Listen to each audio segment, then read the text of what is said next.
Hey everyone, welcome back to another quick and interesting tutorial in which I'm going to show you how you can get the free repeating SVG background patterns that you can generate uniquely for your project. So now in order to do it, just simply open any of the browser over your platform, and in the browser window you need to search for hero pattern.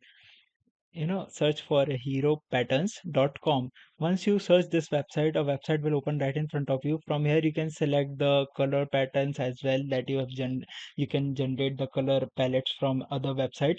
Once you have a color palette for you, just simply select the foreground opacity as well, and here you can see multiple these patterns are generated for you. These are all repeating patterns, so they are infinite length. Just simply hit use pattern, and from here you can get the CSS code as well.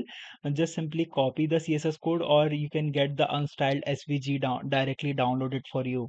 Alright, so that's it for this video. I hope this video will be very helpful for you. Make sure to hit the like button and subscribe button for more such informative and quick tutorials. See you in the next one. Take care.